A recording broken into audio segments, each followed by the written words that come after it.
Hello दोस्तों, तो welcome to my YouTube channel. दोस्तों तो चलिए दोस्तों, आज मैं आपके साथ फिर से हाजिर हूं कि ऐसी इंटरेस्टिंग और मजेदार वीडियो के साथ। और दोस्तों मैं आपको बता दूं कि जो एमपी पुलिस कांस्टेबल के जो पेपर चल रहे थे दोस्तों, उनका पैटर्न बदल दिया है। हालांकि पहले जो टॉपिक आ रहे थे दोस्तों, अब जो टॉपिक नहीं आ रहे हैं। पहले जो नदियाँ से, नृत्य से, ये जो टॉपिक आ रहे थे वो 25 तारीख का एनालिसिस देखना, उसमें ये टॉपिक बिल्कुल नहीं है दोस्तों। इसीलिए उसने पैटर्न थोड़ा बदल दिया, चेंज कर दिया। यहाँ से आगे अब वो कुछ इस प्रकार के प्रश्न पूछ रहा है, जैसे आधुनिक भारत से प्रश्न पूछ रहा है, बजट से प्रश्न पूछ रहा है, ठीक है। इस प्रकार से प्रश्न पूछ रहा है, तो इसमें हम यहाँ पे आधुनिक भारत के, आधुनिक इतिहास के जितने भी प्रश्न हैं उन्हें हम पूरा पढ़ेंगे, ठीक है दोस्तों, पूरा कवर करेंगे। और ये प्रश्न परीक्षा की दृष्टि से अति महत्वपूर्ण और संभावित प्रश्न है दोस्तों, ध्यान रखना, ठीक है दोस्तों। और ये प्रश्न हर शिफ्ट में आए हैं दोस्तों, इसीलिए मैं इन प्रश्नों को आपके साथ लेकर आया हूं। बहुत शानदार प्रश्न होने वाले हैं, इंपॉर्टेंट होने वाले हैं, इसलिए आप वीडियो को बिना स्किप किए लास्ट तक देखना। और चलिए अपन जानते हैं किस तरीके के प्रश्न मैं आज आपको बताने वाला हूं। चलिए जानते हैं और समझते हैं उन प्रश्नों को, ठीक है दोस्तों। चलिए स्टार्ट करते हैं, लेकिन उससे पहले अगर आपने मेरे चैनल को सब्सक्राइब नहीं किया है, सब्सक्राइब कर लो, क्योंकि ऐसी ही मैं एमपी पुलिस से रिलेटेड इंपॉर्टेंट क्वेश्चन और आपके साथ लेके आता रहता हूँ, ठीक है दोस्तों। तो चलिए स्टार्ट करते हैं और जानते हैं आज के महत्वपूर्ण प्रश्न। चलिए दोस्तों, तो हम आ चुके हैं और आज का दोस्तों जो फर्स्ट प्रश्न आपके सामने होने वाला है, वो क्या होने वाला है। देखिए दोस्तों कि यहाँ पे दिया, भारत में पुलिस का जनक किसे माना जाता है। अब आप बताइए, भारत में जो पुलिस है उसका जनक यहाँ पे किसे माना जाता है। बताइए, लॉर्ड डलहौजी को, या लॉर्ड वेलेजली को, या लॉर्ड कार्नवालिस को, या लॉर्ड कर्जन को, ठीक है दोस्तों। ये आपको बताना है कि भारत में पुलिस का जनक यहाँ पे किसे माना जाता है। तो मैं आपको दोस्तों बता दूं, जो लॉर्ड कार्नवालिस है उन्हें पुलिस का जनक माना जाता है दोस्तों। कौन, किसको? लॉर्ड कार्नवालिस को पुलिस का जनक माना जाता है। इन्होंने ही यहाँ पे पुलिस का एक मतलब सिक्योरिटी के रूप में पुलिस तैयार किया था, ठीक है दोस्तों। तो लॉर्ड कार्नवालिस को यहाँ पे क्या माना जाता है? पुलिस का जनक। आपको ध्यान रखना है दोस्तों, ठीक है दोस्तों। तो बहुत इंपॉर्टेंट प्रश्न होने वाले दोस्तों, अगर वीडियो अच्छा लगे तो वीडियो को लाइक कर देना, ठीक है। चलिए दोस्तों, नेक्स्ट प्रश्न है, बंगाल के प्रथम गवर्नर जनरल कौन थे। बताइए, बंगाल के जो प्रथम गवर्नर जनरल थे या पहले गवर्नर जनरल कौन थे। तो यहाँ पे दिया है वारेन हेस्टिंग, लॉर्ड डलहौजी, और यहाँ पे लॉर्ड कैनिन, या सर जॉन सॉर, कौन थे यहाँ पे, ये आपको दोस्तों बताना है। तो मैं दोस्तों आपको बता दूं, यहाँ पे थे वारेन हेस्टिंग, वो क्या होने वाले हैं दोस्तों, बंगाल के प्रथम गवर्नर कौन थे? वारेन हेस्टिंग थे। ये आपको ध्यान रखना है दोस्तों, ठीक है दोस्तों। और आपको एक मेरे को कमेंट में ये आंसर बताना है, बंगाल के विभाजन कब हुआ था, ये मेरे को आपको बताना है, ठीक है दोस्तों। ये कमेंट में आप मेरे को बताइए, बंगाल के प्रथम गवर्नर थे वारेन हेस्टिंग, ये आपको दोस्तों ध्यान रखना है, ठीक है दोस्तों। चलिए दोस्तों, नेक्स्ट प्रश्न को आगे देख लेते हैं। जो नेक्स्ट प्रश्न होने वाला है वो क्या होने वाला है दोस्तों, देखिए, भारत की आज़ादी के समय भारत का वायसराय कौन था। बताइए, जब भारत आज़ाद हुआ दोस्तों, आज़ाद हुआ था, तब भारत का वायसराय कौन था, ये हमें बताना है दोस्तों, ठीक है। ये हमें बताना है। तो यहाँ पे देखिए दिया है लॉर्ड वेवेल, और यहाँ पे लॉर्ड माउंटबेटन, या दिया है चक्रवर्ती राजगोपालाचारी, या लॉर्ड यहाँ पे लिन लीथगो। कौन यहाँ पे होने वाला है दोस्तों, ये हमें बताना है। यहाँ पे आज़ादी के समय भारत का वायसराय पूछ रहा है दोस्तों। क्या पूछ रहा है? भारत का वायसराय। तो यहाँ पे दोस्तों लॉर्ड जो माउंटबेटन था, लॉर्ड माउंटबेटन, वो क्या था? आज़ादी के समय भारत का यहाँ पे वायसराय था दोस्तों। ये आपको ध्यान रखना है। वेरी वेरी मोस्ट इंपोर्टेंट प्रश्न है दोस्तों, कि भारत का वायसराय वो भी आज़ादी के समय दोस्तों यहाँ पे कौन था, ये हमें दोस्तों बताना है, ठीक है दोस्तों। चलिए दोस्तों, तो नेक्स्ट प्रश्न को अपन देख लेते हैं। नेक्स्ट प्रश्न यहाँ पे होने वाला है कि बताइए, भारतीय राष्ट्रीय कांग्रेस की स्थापना किस वायसराय के कार्यकाल में हुई थी। जो भारतीय कांग्रेस की स्थापना किस वायसराय के कार्यकाल में हुई थी दोस्तों, ये आपको बताना है। यहाँ पे दिया लॉर्ड रिफिन, लॉर्ड डल्फिन, और यहाँ पे दिया लॉर्ड चेम्सफोर्ड, और यहाँ पे दिया लॉर्ड विलिंगटन। कौन यहाँ पे विलिंगटन, कौन यहाँ पे होने वाला है, ये दोस्तों आपको बताना है। कि भारतीय कांग्रेस है दोस्तों, जो भारतीय राष्ट्रीय कांग्रेस की स्थापना जो हुई थी वो किस वायसराय के कार्यकाल में हुई थी, ये आपको दोस्तों बताना है। तो मैं आपको दोस्तों बता दूं, जो लॉर्ड यहाँ पे डफरिन है, लॉर्ड डफरिन के कार्यकाल में दोस्तों क्या हुआ था? भारतीय कांग्रेस की स्थापना हुई थी लॉर्ड डफरिन के कार्यकाल में। आपको ध्यान रखना है, ठीक है दोस्तों। चलिए दोस्तों, तो आज का नेक्स्ट प्रश्न देख लेते हैं।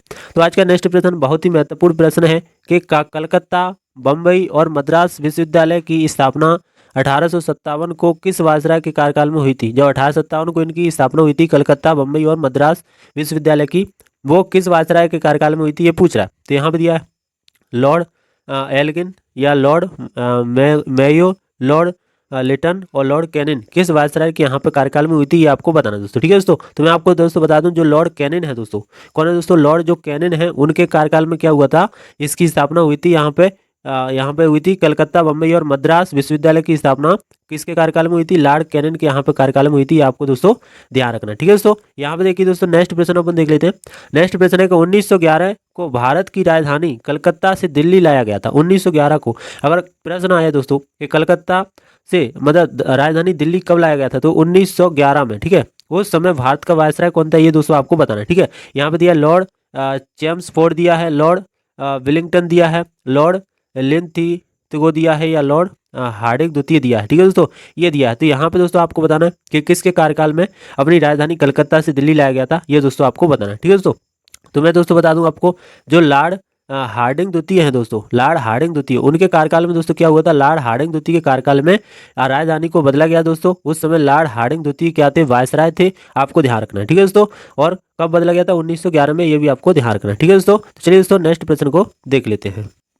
देखिए दोस्तों, तो नेक्स्ट प्रश्न यहाँ पे जो होने वाला है वो क्या होने वाला है, देखिए यहाँ पे कि विधवा पुनर्विवाह अधिनियम किसके शासनकाल में लागू किया गया था, ये आपको दोस्तों बताना है। ठीक है, कि विधवा जो पुनर्विवाह अधिनियम था वो किसके शासनकाल में लागू किया गया था। ठीक है दोस्तों, तो यहाँ पे दिया लॉर्ड डलहौजी, या लॉर्ड कैनन, या यहाँ पे सर हेनरी हार्डिंग, या यहाँ पे दिया लॉर्ड लॉरेंस, ये किसके शासन काल में मतलब ये हुआ था, ये आपको दोस्तों बताना है। ठीक है दोस्तों, तो यहाँ पे दोस्तों मैं आपको बता दूं कि ये जो हुआ था वो क्या हुआ था, लॉर्ड कैनन के यहाँ पे जो शासन काल में क्या हुआ दोस्तों, विधवा पुनर्विवाह अधिनियम किसके शासन काल में हुआ था, लॉर्ड कैनन के शासन काल में हुआ था। ये आपको दोस्तों ध्यान रखना है, बहुत इंपोर्टेंट प्रश्न होने वाले हैं दोस्तों। अगर आपको प्रश्न अच्छे लग रहे हैं दोस्तों, इंपोर्टेंट लग रहे हैं, परीक्षा में आने लायक लग रहे हैं, तो आप वीडियो को लाइक करिए। चैनल पर अगर नए हो तो चैनल को दोस्तों आप सब्सक्राइब कर लेना। ठीक है दोस्तों, देखिए यहाँ पे जो नेक्स्ट प्रश्न है वो क्या है कि किस गवर्नर जनरल ने दास प्रथा को समाप्त कर दिया था। बताइए किस गवर्नर जनरल था, उसने दास प्रथा को क्या कर दिया था, समाप्त यहाँ पे कर दिया था, वो आपको बताना है। ठीक है दोस्तों, तो यहाँ पे ऑप्शन दिया दोस्तों, लॉर्ड कॉर्नवालिस, या लॉर्ड अलन वरो, या लॉर्ड विलियम बेंटिंग, या सर जॉन सॉर, कौन था दोस्तों यहाँ पे, ये हमें दोस्तों आपको बताना है। ठीक है दोस्तों, तो ये क्या होने वाला है, ये होने वाला है दोस्तों लॉर्ड लॉर्ड अलन वरो जो थे, लॉर्ड अलन वरो, उनके शासनकाल में दोस्तों ये हुआ था। लॉर्ड अलन वरो के शासनकाल में दास प्रथा को समाप्त कर दिया गया था। ठीक है, किस गवर्नर जनरल ने, तो लॉर्ड अलन वरो जो थे, लॉर्ड यहाँ पे अलन अलन वरो, उन्होंने क्या किया था, यहाँ पे दास प्रथा को क्या कर दिया दोस्तों, समाप्त कर दिया था। ये आपको ध्यान रखना है, बहुत ही इंपोर्टेंट यहाँ पे ये बनने वाला है। ठीक है दोस्तों, यहाँ पे देखिए और भी यहाँ पे इंपोर्टेंट प्रश्न के, निम्न में से किस अंग्रेज ने सर्वप्रथम भगवत गीता का अंग्रेजी में अनुवाद किया था। भगवत गीता का अंग्रेजी में अनुवाद किस अंग्रेज ने किया था, सबसे पहले ये आपको बताना। तो यहाँ पे दिया है विलियम जॉन्स, यहाँ पे दिया चार्ल्स विलिंग्स, यहाँ पे दिया है यहाँ पे दिया है कनिंघम, यहाँ पे दिया यहाँ पे दिया जॉन मार्शल। तो जॉन मार्शल, यहाँ पे कनिंघम, या चार्ल्स विलिंगस, यहाँ पे दिया है विलियम जॉन्स। ये आपको दोस्तों बताना है यहाँ पे कौन होने वाला है। ठीक है दोस्तों, तो मैं दोस्तों आपको बता दूं यहाँ पे जो होने वाले हैं, चार्ल्स विलिंग्स थे, कौन थे दोस्तों, चार्ल्स विलिंग्स जो थे, उन्होंने क्या किया था यहाँ पे अंग्रेजों से वो मतलब जो भगवत गीता थी उसे क्या है दोस्तों अंग्रेजी में अनुवाद कराया था उसका। ठीक है दोस्तों, किसने कराया था, सबसे पहले चार्ल्स विलिंग्स ने यहाँ पे कराया था। ये दोस्तों आपको ध्यान रखना है। ठीक है दोस्तों, देखिए दोस्तों यहाँ पे नेक्स्ट प्रश्न होने वाला है वो क्या होने वाला है कि अखिल भारतीय महिला सम्मेलन की स्थापना कब हुई थी। बताइए अखिल भारतीय जो महिला सम्मेलन हुआ था उसकी यहाँ पे स्थापना कब हुई थी, ये आपको दोस्तों बताना है। यहाँ पे दिया 1924, 1925, 1926 या 1927। तो यहाँ पे दोस्तों आपको बताना है। तो मैं दोस्तों आपको बता दूं 1927 में क्या हुआ था, 1927 में अखिल भारतीय महिला सम्मेलन की दोस्तों स्थापना हुई थी। ये आपको दोस्तों ध्यान रखना है। ठीक है दोस्तों, चलिए दोस्तों तो नेक्स्ट प्रश्न को देख लेते हैं। तो यहाँ पे नेक्स्ट प्रश्न है, भारत में सबसे पहले आने वाले और सबसे बाद में जाने वाले कौन थे। बताइए भारत में सबसे पहले आए और सबसे बाद में गए कौन थे, पुर्तगाली, फ्रांसीसी, अंग्रेज या डच, कौन थे यहाँ पे, वो आपको दोस्तों बताना। तो यहाँ पे दोस्तों हम बता दूं आपको, जो यहाँ पे पुर्तगाली थे, कौन थे दोस्तों, पुर्तगाली, वो यहाँ पे आए थे दोस्तों सबसे पहले और सबसे बाद में गए थे दोस्तों। और ये आपको बताना है जो वास्को डिगामा अपने भारत में आया था वो कब आया था, ये मेरे को आपको बताना है दोस्तों। ठीक है, कमेंट में आप बताइए कब आया था वास्को डिगामा। ठीक है दोस्तों, यहाँ पे देखिए नेक्स्ट प्रश्न जो होने वाला है वो क्या होने वाला है कि 1930 में सविनय अवज्ञा आंदोलन किस मुद्दे पर शुरू किया गया था। 1930 में सविनय अवज्ञा आंदोलन था वो किस मुद्दे पे यहाँ पे शुरू किया गया था। यहाँ पे दिया है भारतीयों के लिए रोजगार के समान अवसर, और यहाँ पे दिया भगत सिंह को फांसी देने का प्रस्ताव, या ब्रिटिश सरकार द्वारा अपनाया गया नवक अधिकार या नवक एकाधिकार, और या फिर पूर्ण स्वतंत्रता। ये हमें दोस्तों ऑप्शन दिया गया है। अब बताना है कि जो सविनय अवज्ञा आंदोलन था वो किस मुद्दे पर यहाँ पे चालू किया गया था, ये हमें दोस्तों बताना है। तो मैं दोस्तों आपको बता दूं यहाँ पे जो दिया है ब्रिटिश सरकार द्वारा अपनाया गया नवक एकाधिकार जो था उसके ऊपर क्या किया गया था दोस्तों, ये सविनय अवज्ञा आंदोलन शुरू किया गया था। आपको ध्यान रखना है ब्रिटिश सरकार द्वारा अपनाया गया नवक एकाधिकार के ऊपर क्या किया दोस्तों, यहाँ पे सविनय अवज्ञा आंदोलन शुरू किया गया था और कब किया गया था, 1930 में। ये भी आपको ध्यान रखना है। ठीक है दोस्तों, चलिए दोस्तों तो नेक्स्ट प्रश्न को देख लेते हैं। जो नेक्स्ट प्रश्न यहाँ पे होने वाला है वो होने वाला है 19वीं शताब्दी के मध्य में कूका आंदोलन शुरू हुआ था। बताइए दोस्तों कूका आंदोलन जो शुरू हुआ था 19वीं शताब्दी के मध्य में, कूका आंदोलन वो कहाँ पे हुआ था, पश्चिम बंगाल, महाराष्ट्र, बंगाल, और या फिर मध्य भारत में कहाँ पे ये हुआ था, ये आपको दोस्तों बताना है। तो मैं दोस्तों आपको बता दूं, जो पश्चिमी पंजाब है उसमें दोस्तों ये कूका आंदोलन हुआ था पश्चिमी पंजाब में 19वीं शताब्दी में, ये आपको ध्यान रखना है। ठीक है दोस्तों, चलिए दोस्तों तो नेक्स्ट प्रश्न को देख लेते हैं। जो नेक्स्ट प्रश्न है यहाँ पे दोस्तों जो होने वाला है वो क्या होने वाला है, देखिए यहाँ पे कि 1934 में कांग्रेस सोशलिस्टिक पार्टी की स्थापना किसके नेतृत्व में की गई थी। कांग्रेस जो सोशलिस्टिक है उसकी पार्टी की स्थापना किसके नेतृत्व में की गई थी, बताइए। जवाहरलाल नेहरू या महात्मा गांधी या आचार्य नरेंद्र देव और जयशंकर जयप्रकाश नारायण, सुभाष चंद्र बोस, और यहाँ पे दिया है पीसी जोशी, या फिर दिया है सैफुद्दीन किचलू या राजेंद्र प्रसाद, किसके यहाँ पे नेतृत्व में की गई थी, ये दोस्तों आपको बताना है। ठीक है दोस्तों, तो मैं आपको दोस्तों बता दूं यहाँ पे जो सोशलिस्टिक्स है, कांग्रेस सोशलिस्टिक पार्टी की स्थापना यहाँ पे आचार्य नरेंद्र देव और जयप्रकाश नारायण की यहाँ पे उपस्थिति में दोस्तों की गई थी। ये आपको दोस्तों इनके दोनों के नेतृत्व में ये की गई थी, ये आपको ध्यान रखना है दोस्तों। ठीक है दोस्तों, चलिए दोस्तों यहाँ पे नेक्स्ट प्रश्न को देख लेते हैं। तो ये नेक्स्ट प्रश्न होने वाला है ना दोस्तों, वो होने वाला है कि बताइए अंग्रेजों ने भारत में अंग्रेजी को शिक्षा का माध्यम कब बनाया था। अंग्रेजी को जो शिक्षा का माध्यम है वो कब बनाया था, ये आपको दोस्तों बताना है। ठीक है दोस्तों, तो यहाँ पे दिया देखिए 1813, 1833, 1835 और 1844 कब बनाया था दोस्तों, ये आपको बताना है। ठीक है दोस्तों, तो मैं आपको दोस्तों बता दूं 1835 में क्या है, 1835 में अंग्रेजों ने अंग्रेजी शिक्षा को अपने भारत में लाया था। कब लाए थे, भारत में अंग्रेजी शिक्षा का माध्यम कब बनाया था दोस्तों, 1835 में बनाया था, ये आपको दोस्तों ध्यान रखना है। ठीक है दोस्तों, ध्यान रखना है कब बनाया था, 1835 में, ये आपको दोस्तों ध्यान रखना है। ठीक है, चलिए दोस्तों तो नेक्स्ट प्रश्न को अपन देख लेते हैं।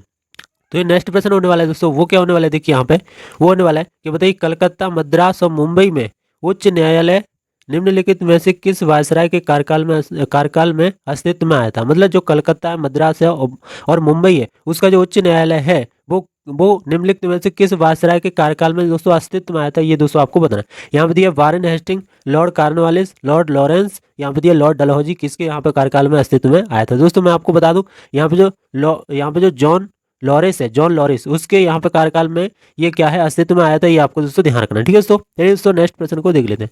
तो ये नेक्स्ट प्रश्न है वो है बताइए नाना साहेब के नाम से कौन प्रसिद्ध था। नाना साहेब है उनके नाम से कौन प्रसिद्ध है, ये आपको बताना है। बताइए बाजीराव प्रथम या बाजीराव या बालाजी विश्वनाथ या माधवराव, ये आपको दोस्तों बताना है कि नाना साहेब के नाम से कौन यहाँ पे प्रसिद्ध है दोस्तों। ठीक है दोस्तों, तो मैं आपको दोस्तों बता दूं यहाँ पे दिया है ना बालाजी जो बाजीराव हैं वो क्या है दोस्तों, यहाँ पे नाना साहेब के नाम से प्रसिद्ध है, ये आपको दोस्तों ध्यान रखना है। ठीक है दोस्तों, चलिए दोस्तों तो नेक्स्ट प्रश्न देख लेते हैं। जो नेक्स्ट प्रश्न होने वाला है दोस्तों वो होने वाला है कि भारत छोड़ो आंदोलन 1942 में किस महीने में शुरू किया गया था। भारत छोड़ो जो आंदोलन है वो किस महीने में दोस्तों शुरू किया गया था, ये हमें दोस्तों बताना है। ठीक है, तो बताइए जनवरी, फरवरी, मार्च या दिसंबर। तो यहाँ पे जनवरी, फरवरी, मार्च, अगस्त या दिसंबर, ये यहाँ पे दोस्तों ऑप्शन दिया गया। ठीक है, तो भारत छोड़ो आंदोलन 1942 में किस महीने में शुरू किया गया था, ये दोस्तों मैं आपको बता दूं अगस्त का महीने में शुरू किया गया दोस्तों, ये आपको दोस्तों ध्यान रखना है। ठीक है दोस्तों, चलिए दोस्तों तो नेक्स्ट प्रश्न को देख लेते हैं। तो नेक्स्ट प्रश्न है वो है दोस्तों कि पूर्ण स्वराज की शपथ कांग्रेस के किस अधिनियम में ली गई थी। पूर्ण स्वराज की जो शपथ है दोस्तों वो कांग्रेस के किस अधिनियम में ली गई थी, पूर्ण स्वराज की शपथ। तो यहाँ पर दिया कलकत्ता, लाहौर या इलाहाबाद या मद्रास। तो मैं आपको दोस्तों बता दूं जो लाहौर अधिवेशन है उसमें यहाँ पे पूर्ण स्वराज की शपथ कांग्रेस ने लाहौर अधिवेशन में ली थी दोस्तों, ये आपको ध्यान रखना है। ठीक है दोस्तों, नेक्स्ट प्रश्न अपन देखें तो यहाँ पे दिया देखिए यहाँ पे कि बताइए भारतीय ने साइमन कमीशन का बहिष्कार क्यों किया था। भारतीयों ने साइमन जो कमीशन आया था अपने भारत में कब आया था बताइए, तो उसका आविष्कार कब किया, उसका आविष्कार क्यों किया था, ये आपको दोस्तों बताना है। ठीक है, तो मैं दोस्तों बता दूं कि ये क्यों किया था। उनमें सदस्य के रूप में किसी भारतीय को शामिल नहीं किया गया था, इसीलिए क्या है हमने दोस्तों आविष्कार किया था कि उन्होंने क्या है सदस्य के रूप में किसी भारतीय को उसमें शामिल नहीं किया दोस्तों। जब भारतीय को शामिल नहीं किया था, भारत में आप समन्वय अवज्ञा आंदोलन यहाँ पे साइमन कमीशन दोस्तों यहाँ पे ला रहे हो यहाँ पे भारत में, और उसमें भारतीयों को बिल्कुल शामिल नहीं किया गया था, इसलिए दोस्तों भारतीयों ने क्या किया था उसका बहिष्कार किया दोस्तों, और उस साइमन कमीशन को वापस भगा दिया था दोस्तों। ये आपको दोस्तों ध्यान रखना है। ठीक है, और साइमन कमीशन कब भारत में आया था ये दोस्तों मेरे को आप अभी कमेंट में बताइए, अगर आपको पता है तो, नहीं पता है तो ही बताइए। ठीक है दोस्तों, देखिए दोस्तों चलिए दोस्तों तो आज इतने ही प्रश्न थे, बहुत इंपॉर्टेंट प्रश्न है ये, परीक्षा की दृष्टि से बहुत महत्वपूर्ण होने वाले दोस्तों, तो इसे पूरा अच्छे तरीके से आप पढ़ के जाएं। और अगर आपको वीडियो अच्छा लगा वीडियो को लाइक कर दें, चैनल पर नए हो तो चैनल को सब्सक्राइब करके रखना, क्योंकि ऐसी महत्वपूर्ण जानकारी मैं आपके साथ साझा करता रहूंगा और जिससे आपका पेपर बेहतरीन से बेहतरीन दोस्तों जा सके। ठीक है दोस्तों, फिर मिलेंगे ऐसी किसी नेक्स्ट वीडियो में, तब तक के लिए बाय बाय, टेक केयर, जय हिंद, जय भारत।